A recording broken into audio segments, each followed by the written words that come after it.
In a lecture titled The True Age of Hazrat Aisha, or AA, at the time of her marriage by Shamshad M. Khan at Unity FM, IPCI-UK, it's argued that Aisha was 16 and 19, not 6 and 9, and that Sahih al-Bukhari was misinterpreted.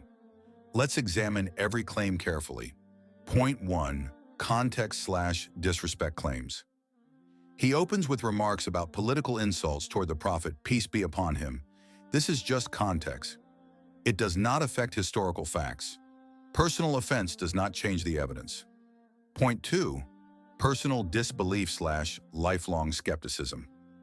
He says he never accepted the 6 and 9 narration and spent decades researching. Fact. Personal feelings or disbelief don't override textual evidence. Scholars relied on documented chains of narration for a reason. Point 3. Household responsibility/maturity. He argues the Prophet, peace be upon him, needed a mature wife after Abu Talib and Khadijah passed. Counter. Prophet had already married Sauda, who was fully capable of managing the household.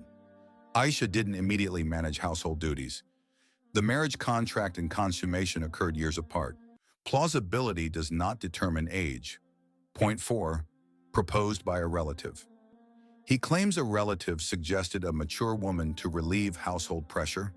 Counter. Historical records show this does not involve Aisha taking over immediately. Suggesting a mature adult does not automatically mean the bride was 16. Point 5. Engagement to Jubair bin Mut'im. He claims Aisha was engaged for years, so she couldn't have been 6. Counter. Child betrothal was common. Engagement is not equal to adulthood. There's no strong evidence the engagement lasted several years. Point 6. 6 and 9 misinterpretation and hidden 10. He claims Bukhari's 6 and 9 actually means 16 and 19. Counter. Classical Arabic. 16 is Sittata Ashara, 19 is Tis'ata Ashara. Bukhari explicitly says Sitsinin and Tisinin, 6 and 9. There is no grammatical or textual basis for a hidden 10. No classical scholar ever read it as 16 and 19. This is a modern reinterpretation. Point 7. Riwayah versus Hadith. He says it's just a riwayah. Counter. Riwayah means narration. This appears in both Bukhari and Muslim with multiple reliable chains. Classical scholars treated it as sahih. Just a riwayah misrepresents its authority. Point 8. Scholars agreed with him. He claims unnamed scholars later agreed. Counter. Anecdotes are not evidence. Academic discussion relies on documented manuscripts and early scholarly consensus, which overwhelmingly supports 6 and 9. Point 9.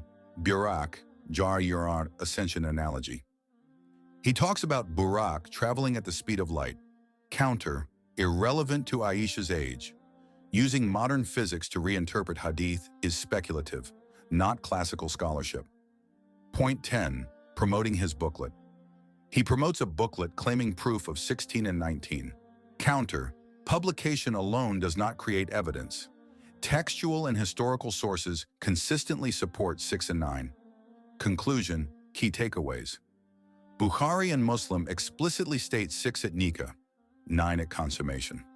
Classical Arabic grammar does not allow a hidden 10. No pre-modern scholar interpreted it as 16 and 19. Arguments of maturity, engagement, or personal plausibility are speculative. Anecdotal support, physics analogies, or modern moral discomfort cannot override textual evidence. Bottom line, historically and textually, the 6 and 9 narration is well supported. The 16 and 19 reinterpretation is modern and lacks classical backing.